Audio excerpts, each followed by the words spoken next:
Hallelujah. For this time of testimony, Brother Manoj of the Baroda Center will testify for God's glory. वर्तमान गवाही के समय में भाई मनोज बरोडा केंद्र से आकर के परमेश्वर की महिमा के लिए अपनी गवाही देंगे. साक्षीची वेळ आहे. बरोडा सेंटरवरून ब्रदर मनोज या ठिकाणी साक्ष देणार आहेत. हालेलुया. परमेश्वर का नाम का धन्यवाद करता हूँ कि परमेश्वर ने सभी पवित्र संतों के सामने और आप पवित्र लोगों के सामने गवाह बनने के लिए परमेश्वर ने अनुग्रह दिया, इसलिए धन्यवाद करता हूँ. परमेश्वराच्या नावाला धन्यवाद देत आहे. परमेश्वराने पवित्र संतांच्या समोर आणि तुम्हा सर्वांसमोर या ठिकाणी साक्ष म्हणून उभं केलं आहे, म्हणून परमेश्वराच्या नावाची स्तुती करतो. मैं इस योग्य नहीं था, फिर भी परमेश्वर ने अपने अनुग्रह के द्वारा मुझे गवाही देने के लिए योग्य बनाया. परमेश्वर का धन्यवाद करता हूँ. आणि मी योग्य नव्हतो, परंतु परमेश्वराने त्याच्या कृपेद्वारे या ठिकाणी साक्षीसाठी मला योग्य केलं आहे.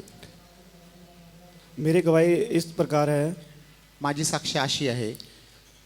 मेरा नाम मनोज कुमार है. माझं नाव मनोज कुमार आहे. मैं जम्मू कश्मीर का रहने वाला. मी काश्मीर ह्या ठिकाणी राहणार आहे. एक ऐसे परिवार से हूँ जो मसीह परिवार को बिल्कुल भी नहीं जानता था. आणि अशा कुटुंबातून मी येतो ज्या ठिकाणी ते कुटुंब ईश्वर ख्रिस्ताला ओळखत नव्हतं. परिवार में सबसे छोटा मैं था आणि कुटुंबामध्ये सर्वात लहान मी होतो. और देखा जाए तो मुझे बचपन से ही पढ़ाई करने का ज़्यादा शौक़ नहीं था. आणि तसं बघितलं तर लहानपणापासूनच मला शिक्षणाची जास्त काही ओढ नव्हती, पर बाकी चीज़ों में बहुत आगे था. परंतु बाकीच्या सर्व गोष्टींमध्ये मी फारच पुढे होतो. मैंने पूरी ज़िंदगी ही मार्शल आर्ट मतलब कि कराटे सीखे. आणि ह्या सर्व गोष्टींमध्ये मी कराटे देखील शिकलो. कराटे के पीछे बहुत ही पागल था. आणि कराटेच्या पाठीमागं मी फार वेडा झालो. और जब थोड़ा सा और बड़ा हुआ आणि अजून थोडा मी जेव्हा मोठा झालो तो मैं एक अच्छा डांसर बन गया. तेव्हा मी एक चांगला डान्सर बनलो. ऐसा डांसर कि मैं और मेरा ग्रुप एक समय में जम्मू का नंबर 1 डांसर होकर बन गए थे. आणि अशा प्रकारे मी डान्सर बनलो की मी आणि माझा जो ग्रुप होता तो जम्मूमध्ये सर्वात प्रथम असा वरचा असा होतो. मैं ऐसा डांसर था कि कहीं भी जाने से मुझे कोई हरा नहीं सकता था. आणि मी अशा प्रकारे डान्स करत असे की ज्या ठिकाणी मी जात असे त्या ठिकाणी मी कधीच हरत नसे. पर एक दिन ऐसा हुआ कि जब मेरे पिता का देहांत हुआ, परंतु एक दिवस आला माझे वडील ते वारले. उसके बाद मैं पापा के याद में कमज़ोर होता रहा. आणि वडिलांच्या आठवणीमध्ये मी फारच अशक्त झालो. दिन भी दिन मैं कमज़ोर होता रहा. आणि दिवस असेच चालले होते, मी अशक्त होत गेलो. उसके बाद मेरे जो पेट का रोग लग गया था. आणि त्यानंतर माझ्या पोटामध्ये एक आजार झाला. वो पेट का रोग ऐसा था कि पूरा दिन रात मेरे पेट में दर्द रहता था. आणि तो पोटाचा आजार असा होता की दिवस आणि रात्र माझ्या पोटामध्ये ते वेदना होत असत. 1 साल तक मैंने अपने परिवार को बिल्कुल भी इस पेट के दर्द के बारे में बिल्कुल नहीं बताया था. आणि हे जे पोटाचं दुखणं आहे ते मी माझ्या कुटुंबाला जवळजवळ 1 वर्ष सांगितलंच नाही. पर ज़्यादा दर्द होने के कारण मुझको अपने परिवार को वो दर्द के बारे में बताना पड़ा. परंतु त्या गोष्टी खूपच वाढल्याने मला त्या गोष्टी माझ्या कुटुंबाला सांगाव्या लागल्या. ये पेट का दर्द मेरा इतना ज़्यादा था कि ना मैं सो पाता था ना जाग पाता था. आणि ते पोटाचं दुखणं एवढं वाढलं होतं की मी जागू शकत नव्हतो आणि झोपू पण शकत नव्हतो. दिन रात मेरे सामने ही होते थे. दिवस आणि रात्र माझ्या पुढे असेच चालले होते. क्योंकि 1 मिनट आंख बंद करने से मेरा दर्द इतना ज़्यादा हो जाता था, जैसे एक मछली को पानी से निकाल के बाहर रख देते थे, उसी तरह मैं भी तड़पता था. आणि 1 मिनटं पण मी माझा डोळा बंद करू शकत नव्हतो. जसा एक मासा पाण्याच्या बाहेर टाकला जातो आणि तडफडतो तशी माझी अवस्था झाली होती. जैसे सामने घड़ी रहती थी तो घड़ी को मैं दिन रात वही घड़ी देखता रहता. मेरे सामने ही दिन होता था और मेरे ही सामने ही रात होती थी. आणि माझ्यासमोर जे भिंतीवर लावलेलं घड्याळ असे, मी त्या घड्याळाकडे पाहत असे आणि माझ्या पुढं दिवस येत असे, माझ्याच पुढं रात्र होत असे. मेरे पेट का दर्द ऐसा था माझ्या पोटाचं दुखणं असं झालं कि उसके कारण मैं इतना कमज़ोर हो गया कि मेरी आंखें भी धुंधली हो गई थी. आणि मी एवढा अशक्त झालो की माझ्या डोळ्याने मला नीट पाहता येईना. यहाँ तक कि मैं खड़े भी नहीं हो पा रहा था. नंतर मला उभं देखील राहता येत नव्हतं. और ऐसा हो गया था कि दीवारों को पकड़ के मुझको चलना पड़ता था. आणि अशी परिस्थिती झाली की मी भिंतीला पकडून चालत असे. मेरे परिवार ने मेरे लिए बहुत जगह डॉक्टरों को बताया, पर किसी को मेरे भी दर्द का कुछ भी समझ में नहीं आया. माझ्या कुटुंबाने इकडे तिकडे खूप डॉक्टर्सला सांगितलं, परंतु कोणालाच कुठल्याच त्या वेदनेविषयी काही समजाना. यहाँ तक कि दिल्ली गए, चंडीगढ़ गए और कहीं जगह कोई जगह कहीं छोड़ा नहीं जहाँ पर हम डॉक्टर के पास नहीं दिखाया. आणि डॉक्टर शोधत शोधत आम्ही दिल्लीला गेलो, चंदीगडला गेलो आणि आम्ही कुठंच तो तपास थांबवला नाही. हर एक डॉक्टर कोई ना कोई नई नई बीमारी बताता था. आणि प्रत्येक डॉक्टर ही गोष्ट जी आहे तो एक वेगळा आजार आहे असं सांगत होते. कोई बोलता था कि तेरे पेट में स्टोन है, काही लोक सांगत की तुझ्या पोटामध्ये दगड आहे, या कोई बोलता था शायद तुझे टीबी है. नाहीतर काही लोक म्हणत की तुला टीबी आहे. पर किसी को भी कंफर्म नहीं था कि मेरे पेट में क्या होता था. परंतु कोणालाच हे नक्की माहिती नव्हतं की माझ्या पोटामध्ये काय होत आहे. 3 साल तक मैं खाना ढंग से नहीं खा पा रहा था. 3 वर्षापर्यंत मला नीट रीतीने जेवता येत नव्हतं. थोड़ा सा खाने पे ही वो खाना क्या वॉमिटिंग के वापस आ जाता था. आणि काही जरी थोडं जरी जेवलं तरी ते सगळं खराब होत असे. मतलब कुछ भी खाने से वो वॉमिटिंग के द्वारा वापस आ जाता था. आणि मी जे काही जेवत होतो ते सगळं उलटीद्वारे बाहेर येत असे. इस कारण क्या मेरे परिवार बहुत दुखी थे. ह्या सगळ्या गोष्टी बघून माझं कुटुंब फारच दुःखी झालं. मेरी मम्मी पूरी रात मेरे कंधे के पास बैठ के वो रोती रहती थी. माझी आई जी आहे ती पूर्ण रात्र माझ्या खांद्याजवळ बसून ती रडत असे. पर मेरी जो ओन सिस्टर है, वो जो उनका जो शादी है वो टीपीएम के परिवार में हुआ था. आणि माझी जी बहीण आहे तिचं लग्न जे आहे ते ह्या टीपीएम मंडळीमध्ये झालं होतं. उन्होंने बोला कि मम्मी आप ऐसा करो कि इनको आप हमारे चर्च में ले आओ तो वो ठीक हो जाएगा. आणि बहिणीले आईला सांगितलं की भावाला तू आमच्या ह्या मंडळीमध्ये घेऊन ये आणि तो बरा होईल. तो हमें अभी इसके बारे में कुछ भी नहीं सोचा था कि हम जाएंगे कि नहीं जाएंगे, और अक्सर वो बोलती थी कि आप टीपीएम चर्च में जाओ, चंगाई पाओगे. आणि आम्ही ह्यावर जास्त काही विचार केला नव्हता, परंतु बहीण जी आहे ती प्रत्येक वेळा सांगत असे की तुम्ही टीपीएम चर्चमध्ये जा. पर हम क्या है डॉक्टरों के पास जाते रहते थे. परंतु आम्ही डॉक्टरच शोधत होतो. एक डॉक्टर ने यहाँ तक बोल दिया कि अभी ये नहीं बचेगा, इसकी लास्ट कंडीशन है. आणि एका डॉक्टरने तर असं सांगितलं की आता हा वाचणार नाही, ह्याचा शेवटचा टप्पा आहे, इसलिए इसको घर में ही रखो. आता ह्याला तुम्ही घरातच ठेवा. फिर भी मेरी बहन यही बोलते रहे कि मम्मी आज इस जगह में कन्वेंशन है, आप प्लीज़ विश्वास मत करो पर उसको लेके जाओ. आणि त्या ठिकाणी माझी बहीण म्हणत असे की या ठिकाणी एक कन्व्हेन्शन आहे, आई तुम्ही कृपया करून त्याला तिथं घेऊन या. और मैंने बोला कि नहीं, हमने नहीं जाना चर्च में, मरने को मर जाऊंगा, चर्च नहीं जाऊंगा और ना ही मुझे कोई प्रार्थना करना है. आणि मी असं म्हणत असे की मी मेलो तरी चालेल, मला चर्चमध्ये जायचं नाही, मला ह्या प्रार्थना वगैरे करायच्या नाही. पर उन्होंने, मेरी जो सिस्टर है उसने बहुत रिक्वेस्ट करके मुझे मनाया. परंतु माझ्या बहिणीने खूपच विनंती करून कसं तरी माझं मन वळवलं. मैंने कहा चलो ठीक है, एक बार हम ऐसे करेंगे, पहले डॉक्टर के पास वापस जाएंगे, उसके बाद हम शायद अगर परमेश्वर की इच्छा होगी तो हम चर्च में जाएंगे. तर मी असा विचार केला की आपण शेवटी एकदा डॉक्टरांकडे जाऊन बघूया, आणि जर मग परमेश्वराची इच्छा असेल तर मग आपण चर्चमध्ये जाऊया. क्योंकि मेरा अभी भी इलाज चल रहा था. कारण माझा जो काही मेडिकल तपासणी अजून चालू होती. तो मैं जिस डॉक्टर के पास गया था वो तो डॉक्टर एकदम ही हैरान हो गया. आणि ज्या डॉक्टरकडे मी तपासणीसाठी गेलो होतो ते फारच एकदम पूर्ण रीतीने ते घाबरून गेले. मैंने डॉक्टर को पूछा, सर क्या हुआ, आप एक से हैरान क्या हुआ, क्या मैं बिल्कुल भी बीमार हो गया हूँ, मैं बचने वाला नहीं हूँ क्या. मी त्या डॉक्टरांना विचारलो, डॉक्टर तुम्ही एवढे का घाबरून गेला आणि माझा आजार एवढा वाढलेला आहे का की मी वाचणारच नाही. डॉक्टर ने बोला नहीं ऐसा बात नहीं है, आप तो ठीक हो रहे हो.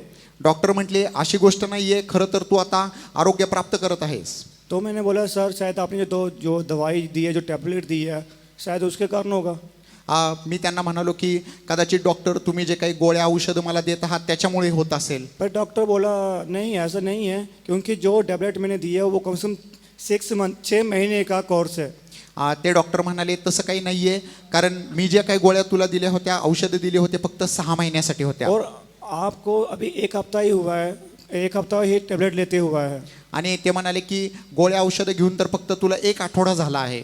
फिर मैंने सोचा शायद ये हमारा जो हमने परमेश्वर के बारे बोला है, शायद परमेश्वर ने ही चंगाई दी है. तेव्हा मला असा विचार आला की कदाचित परमेश्वर मला आरोग्य देत असेल. तब मैंने मम्मी को बोला कि मम्मी हाँ ऐसा कुछ हो रहा है, तो ऐसे करते हैं कि हम कन्वेंशन में जाके देखते हैं. आणि मी मम्मीला म्हणालो की आई मला असं काहीतरी होत आहे, आपण कन्व्हेन्शनला जाऊन बघूया. मेरे घर में मेरे लिए सिर्फ 200 रुपये थे. माझ्या घरामध्ये आमच्याकडे फक्त आता 200 रुपये होते. क्योंकि मेरे परिवार ने पूरा अपना जितना भी पैसा था वो मेरी बीमारी के ऊपर लगा दिया था। कारण माझ्या कुटुंबाने जेवढा त्यांच्याकडे होता तेवढा सगळा पैसा माझ्या आजारावर ठेवला और होता। जिस दिन हमने जाना था उस टाइम सिर्फ घर में 200 रुपये थे, आणि ज्या दिवशी आम्हाला कन्व्हेन्शनला जायचं होतं तेव्हा फक्त घरामध्ये 200 रुपये होते वो भी सिर्फ घर के सामान के लिए रखा था। आणि ते पण पैसे फक्त घराच्या सामानासाठी होते। तब मेरे भाई ने बोला कि मम्मी आप ले जाओ, आप ये 200 ले जाओ, मैं कहीं ना कहीं एडजस्ट कर लूँगा, कहीं से मांग लूँगा। तेव्हा माझा भाऊ म्हणाला की आई तुम्ही ह्यांना कसंही घेऊन जा आणि मी बाकीचं काहीतरी ॲडजस्ट करतो। मैं और मम्मी घर से निकल गए, पर हमें कन्वेंशन कहाँ है, कन्वेंशन ग्राउंड कहाँ है, बिल्कुल भी नहीं मालूम। मी आणि माझी आई घराच्या बाहेर पडलो, परंतु कन्व्हेन्शन कुठं आहे, कन्व्हेन्शन ग्राउंड कुठं आहे आम्हाला काहीच माहिती नव्हतं। परमेश्वर नाम की स्तुति करता हूँ। परमेश्वरावर स्तुती करतो। जहाँ पर मैं दीवार पकड़ के चलता था वहाँ पर मैं कितने घंटों से अपने बल पे चल रहा था। आणि ज्या परिस्थितीमध्ये मी भिंतीला पकडून चालत होतो त्याच ठिकाणी आता मी कितीतरी तासांसाठी चालू लागलो। और बार बार मम्मी को यही बोलता, मम्मी मैं कैसे चल पा रहा हूँ, मैं तो अभी चल भी नहीं पा रहा था, अभी मैं रोड पे ऐसे घूम रहा हूँ। आणि मी आईवडिलांना हेच म्हणत होतो की पप्पा मी तर चालू पण शकत नव्हतो, परंतु आता मी रस्त्यावर चालत आहे। तो मम्मी ने बोला कि शायद परमेश्वर की इच्छा है, उसने तुझको चंगाई दी है। आणि आई म्हणाली की हो परमेश्वराची इच्छा आहे आणि परमेश्वरच तुला आरोग्य देत असेल। पर हमें चलते चलते हमें रात हो गई थी, हमें उस रोड में कोई भी गाड़ी नहीं थी और ना ही हमें कन्वेंशन ग्राउंड के बारे में मालूम हुआ। आणि चालत चालत आता रात्र झाली होती, कन्व्हेन्शन कुठं आहे, कन्व्हेन्शन ग्राउंड कुठं आहे आम्हाला माहिती नव्हतं। कोई भी गाड़ी उस टाइम रुक ही नहीं रही थी। आणि त्या ठिकाणी कुठलीच गाडी आमच्यासाठी थांबत नव्हती। तो हम थक के एक ब्रिज के नीचे बैठ गए थे। चालून चालून आम्ही थकलो आणि एका ब्रिजच्या खाली येऊन थांबलो। वहाँ पर हम एक ऐसा इंसान आया, हमको मालूम नहीं वो इंसान कहाँ से आया। उन्होंने पूछा कि आप कहाँ से आए हो, कहाँ जाना है। तब हमने बताया कि हमने इस जगह में जाना है, कोई भी गाड़ी नहीं रुक रही। आणि एक व्यक्ती तिथं आला, तो व्यक्ती कुठून आला आम्हाला माहिती नाही। तो म्हणाला तुम्हाला कुठं जायचं आहे, आम्ही सांगितले की आम्हाला अमुक अमुक ठिकाणी जायचं आहे। उन्होंने बोला ऐसा क्या, रुको मैं अभी गाड़ी रुकवाता हूँ। आणि ते म्हणाले असं आहे का, थांबा मी तुमच्यासाठी गाडी थांबवतो। उस आदमी ने सिर्फ एक हाथ दिया और गाड़ी रुक गई। आणि त्यांनी फक्त एक हाक मारली आणि गाडी थांबली। जब उन्होंने बोला कि इस गाड़ी में बैठ जाओ, यही गाड़ी वो डायरेक्ट आपको उसी ग्राउंड में पहुंचाएगी। आणि ते म्हणाले की ह्या गाडीमध्ये बसा, ही गाडी तुम्हाला कन्व्हेन्शन ग्राउंडला घेऊन जाईल। जब हम गाड़ी को देखने लगे तो पीछे देखा वो आदमी गायब हो गया। आणि त्या गाडीला आम्ही पाहिलं, पाठीमागे बघितलं तो मनुष्य कुठं आहे, तो मनुष्य तिथून गायब झाला होता। सिर्फ 1 मिनट में वो आदमी गायब हो गया। एका मिनिटामध्ये तो मनुष्य तिथून अदृश्य झाला। लेकिन हमें परमेश्वर का धन्यवाद करता हूँ कि परमेश्वर ने सही जगह हमें पहुँचाया। परमेश्वराच्या नावाला धन्यवाद देतो, परमेश्वराने त्या योग्य ठिकाणी आम्हाला नेलं। कन्वेंशन ग्राउंड में पहुँच के मुझको कभी मैं गया नहीं था, कभी देखा नहीं था, इसलिए मैं बाहर ही बैठ गया। कन्व्हेन्शन ग्राउंडमध्ये मी कधी गेलो नव्हतो, ते कधी पाहिलं नव्हतं, म्हणून मी बाहेर तसंच बसून राहिलो। इसलिए मेरी सिस्टर और मेरी सिस्टर की मदर इन लॉ मुझे लेने के लिए आए। माझी बहीण आणि बहिणीची सासू जी आहे ती मला घेण्यासाठी बाहेर आले। उन्होंने मुझे सबसे आगे बिठाया।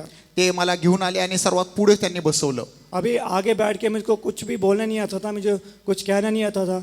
मैंने इतना ही कहा, हे परमेश्वर मुझको प्रार्थना करने नहीं आता, जैसे प्रार्थना करूँगा तो एक्सेप्ट कर लेना। आणि मी पुढं बसलो, मला काहीच बोलायला समजत नव्हतं, प्रार्थना करायची माहिती नव्हती। मी परमेश्वराला एवढंच म्हटलं, हे परमेश्वरा मला प्रार्थना करता येत नाही, मी जे काही बोलणार आहे तेवढं फक्त तू स्वीकार। उस दिन जब प्रार्थना करते करते वो ये पहला दिन खत्म हो गया था। आणि प्रार्थना करून करून तो पहिला दिवस तसा संपला। जब रात को खाने के समय आया, रात्री जेव्हा जेवणाची वेळ झाली तो मैं इतना डर गया था क्योंकि फिर से मुझे खाना पड़ेगा और फिर मुझे दर्द स्टार्ट हो जाएगी।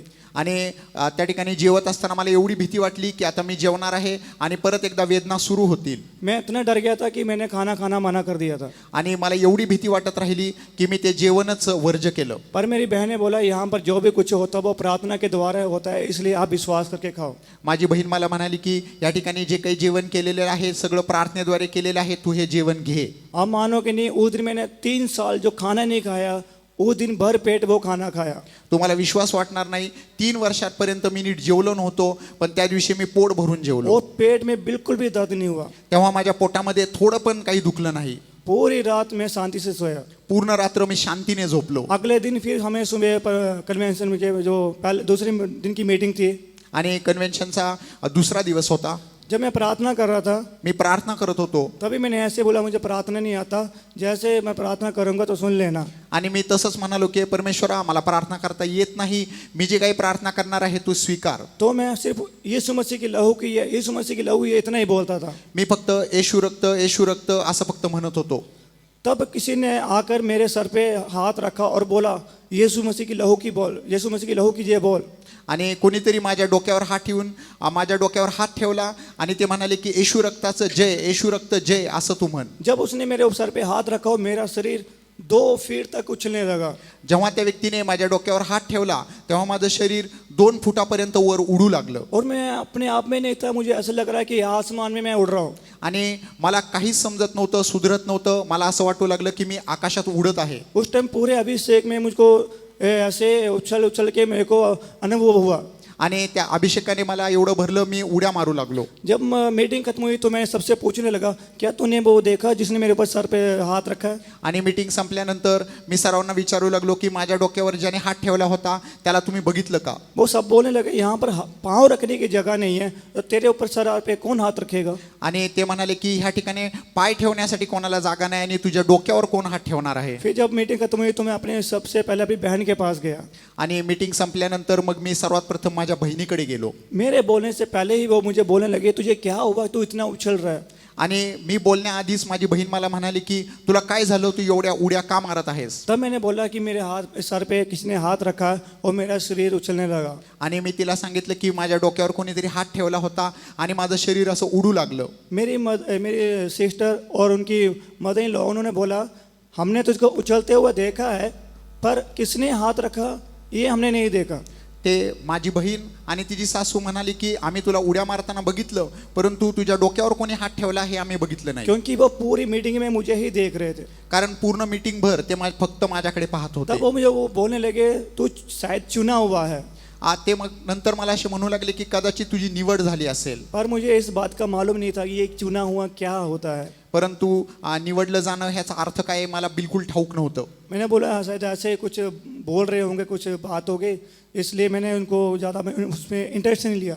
आणि मला असं वाटलं की कदाचित हे काहीतरी असं बोलत असतील, त्या गोष्टीमध्ये मी जास्त रुची दाखवली नाही। इस तरह से मेरा दूसरा जो कन्वेंशन का हमारा दूसरा दिन खत्म हो गया था। आणि कन्व्हेन्शनचा तो दुसरा दिवस तिथं तसा संपला। पर तीसरे दिन में फिर जब हम प्रार्थना करने लगे, तिसरा दिवस आला, आम्ही प्रार्थना करू लागलो। वही बात मैं वापस बोल रहा था यीशु मसीह की लहू की जय, यीशु मसीह की लहू की जय।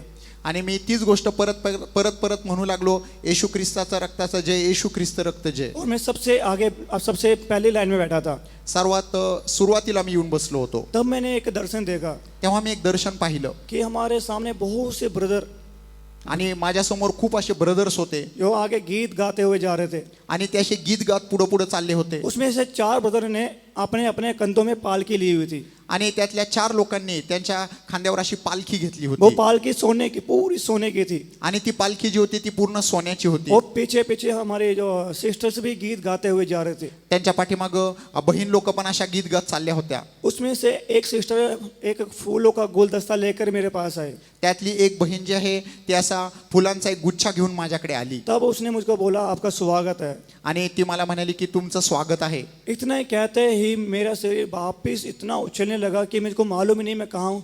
मैं आँख खोलते हुए आकाश को देख रहा हूँ। आणि ती गोष्ट तशी त्यांनी म्हणाल्यानंतर मला समजलं नाही काय चाललेलं आहे। माझं शरीर परत एकदा उड्या मारू लागलं, मला फक्त आकाश दिसत होतं। मैंने आँख खोली है पर मुझको कुछ नहीं, सिर्फ बादल और आकाश ही दिख रहा है। माझे डोळे तर उघडले होते, मला दुसरं काहीच दिसत नव्हतं, फक्त आकाश आणि ढग दिसत होते। इसी तरह फिर मैं जब मीटिंग खत्म हुआ तो वापस अपने परिवार के पास गया और ऐसा बताया।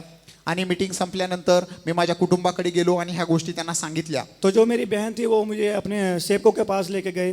आणि बहीण जी आहे ती मला सेवकांकडे घेऊन गेली। तो वो भी यही बात बोलने लगे कि शायद ये चुना हुआ है।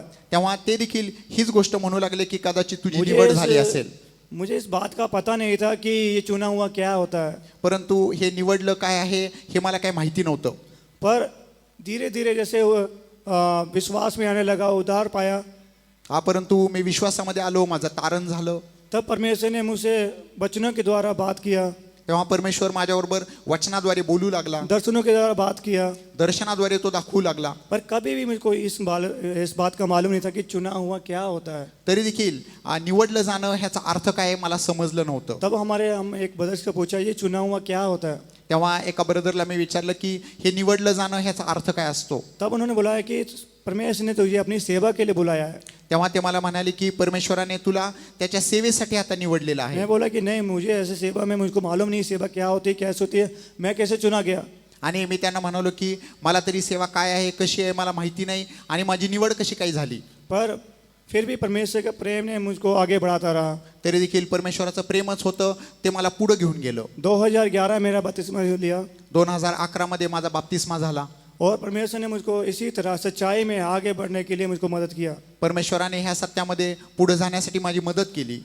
मैं जब भी प्रार्थना करता तो एकदम से मेरे शरीर में एकदम से अभिषेक से भर जाता था मैं। आणि मी जेव्हा केव्हा प्रार्थना करत असे एकदमच माझ्या शरीरामध्ये अभिषेक काम करू लागत असे. पर अभिषेक क्या होता है, पवित्र आत्मा क्या होती है, ये मुझको अभी तक मालूम नहीं था। परंतु पवित्र आत्मा काय आहे, अभिषेक काय आहे हे देखील मला नीट माहिती नव्हतं.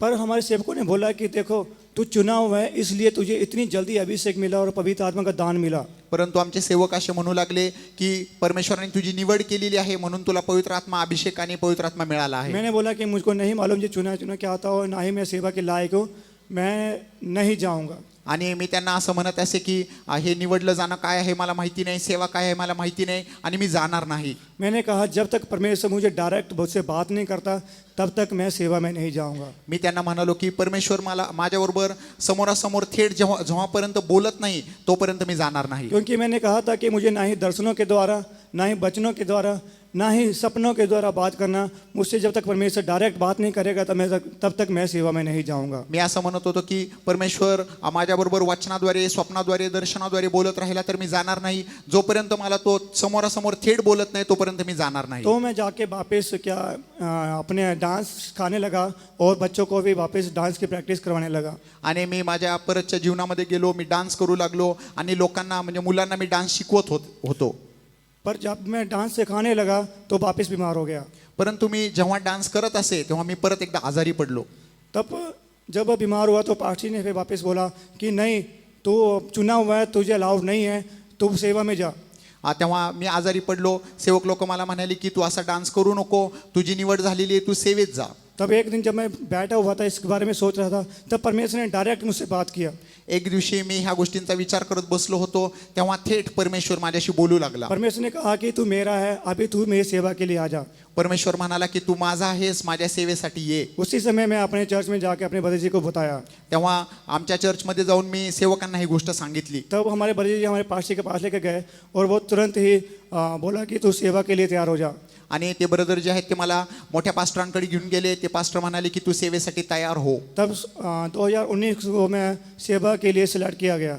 आणि मग कन्व्हेन्शनमध्ये मला सेवेसाठी वेगळं केलं गेलं. तब परमेश्वर ने मुझे 2 साल ट्रेनिंग में रहने के लिए अनुग्रह दिया. तेव्हा परमेश्वराने मला 2 वर्ष त्या ठिकाणी ट्रेनिंगमध्ये राहण्यासाठी मदत केली. ट्रेनिंग के बाद परमेश्वर ने मुझको ट्रांसफ़र बड़ौदा में किया. तेव्हा ट्रेनिंग संपल्यानंतर परमेश्वरने माझी ट्रान्सफर बरोड्याला होऊ दिली. इसलिए परमेश्वर ने आज तक मुझे अपने अनुग्रह के द्वारा चला के रखा है. परमेश्वराने आजवर त्याच्या कृपेने मला चालवलेलं आहे. इसलिए मैं आपसे सबसे प्रार्थना करता हूँ कि परमेश्वर आगे भी मुझे वफादारी और ईमानदारी से सेवा करने के लिए परमेश्वर मुझको चलाना चाहिए. तुमच्याकडे मी प्रार्थनेची विनंती करतो की हा पुढे देखील परमेश्वरासाठी विश्वासयोग्य रीतीने मी सेवा करावी. और परमेश्वर आप सबसे प्रार्थना करता हूँ कि आप सभी में प्रार्थना करें कि मैं परमेश्वर की सेवा तो है, परमेश्वर के द्वारा परमेश्वर के लायक बन के, परमेश्वर द्वारा परमेश्वर समान सिद्ध बन के परमेश्वर के आगमन में तैयार हो सकूँ. आणि तुमच्याकडे मी प्रार्थनेची विनंती करतो की परमेश्वराची जी सेवा आहे मी ते पूर्ण रीतीने करून त्याच्या आगमनासाठी मी तयार व्हावं. परमेश्वराची स्तुती असो. For the wonderful ways in which God led this brother through the sicknesses to come to know Jesus as the Lord is healer and the Lord is savior. और परमेश्वर ने अद्भुत रीति से इस भाई को चलाया. बीमारी के माध्यम से परमेश्वर अपना परिचय दिलाते हुए ये दिखाया कि परमेश्वर ही उद्धार करता है, परमेश्वर ही आरोग्यकारी है. परमेश्वराने ह्या भावाला फार अद्भुत रीतीने चालवलं. तारणारा होऊन त्याला प्रगट झाला आणि आरोग्यदाता होऊन प्रगट झालेला The आहे. Lord enabled him to see the blessing of the eating the food in the convention God blesses the bread and water and takes away sickness. और परमेश्वर ने इस बात से उन्हें आशीष की कि वो सम्मेलन में भोजन खाएं, क्योंकि जैसे लिखा है कि परमेश्वर अन्न और जल को आशीष करता है और सारे बीमारियों को दूर कर देता है. परमेश्वराने त्या भावाला हे देखील दाखवलं की कन्व्हेन्शन मध्ये जे काही जेवण आहे ते आशीर्वादित असतं आणि तुझ्या अन्नपानाला तो आशीर्वाद देत आहे, तुझ्यातले रोगराई तो दूर करत आहे. God brought him to the place to surrender, to obey in baptism, receive the baptism of the Holy Spirit, to understand the calling of God, and to surrender to this full-time ministry for the Lord who has kept him thus far. God is faithful to perfect that good work. Many young people, if the Lord has called you, do not linger, but surrender yourself. God has chosen you. If He has chosen you to Zion, surrender your life and let the Lord make your calling election sure. The Lord may raise many in our midst to serve Him and keep this brother faithful to the end. Shall we praise God? और परमेश्वर ने इस भाई को पानी का बपतिस्मा को लेने के लिए मदद किया, पवित्र आत्मा का अभिषेक को पवित्र आत्मा का अभिषेक से परिपूर्ण किया और परमेश्वर की बुलाहट को जानने के लिए, उस परमेश्वर की बुलाहट को समझने के लिए परमेश्वर ने सहायता किया और इस महान महिमा में सेवा में लेकर के आया. वैसे यहाँ पर कई जवान लोग को अगर परमेश्वर बुलाता है तो हे जवान, तो अपने जीवन को परमेश्वर के हाथों में उस बुलाहट के अंतर्गत अपने आप को समर्पण कर दे. परमेश्वर जो बुलाने वाला वो विश्वास योग्य है, वही आखिरी तक हमें संभालेगा. जो इस भाई को परमेश्वर ने सेवा में लेकर आया है, आखिरी तक विश्वास योग्य रीति से चलाने के लिए, आइए परमेश्वर को मिलकर धन्यवाद करेंगे. परमेश्वराने ह्या भावाला पाण्याचा बपतिस्मा घ्यायला मदत केली, पवित्र आत्मा अभिषेकाने भरलं, त्यांना सेवेसाठी वेगळं केलेलं आहे. परमेश्वर त्यांना इथपर्यंत घेऊन आलेला आहे, ह्या ठिकाणी बसलेलं. जर कोणाला परमेश्वर पाचारण देत असेल तर परमेश्वराच्या या पाचारणाला तुम्ही स्वीकारा. ज्या परमेश्वराने तुम्हाला बोलवलेलं आहे तो शेवटपर्यंत तुम्हाला विश्वासयोग्य राखील म्हणून आपण स्तुती करूया. Hallelujah! Praise the Lord! Praise the Lord! Praise the Lord! Praise the Lord! Praise the Lord! Praise the Lord! Praise the Lord! Praise the Lord! Praise the Lord! Praise the Lord! Praise the Lord! Praise the Lord! Praise the Lord!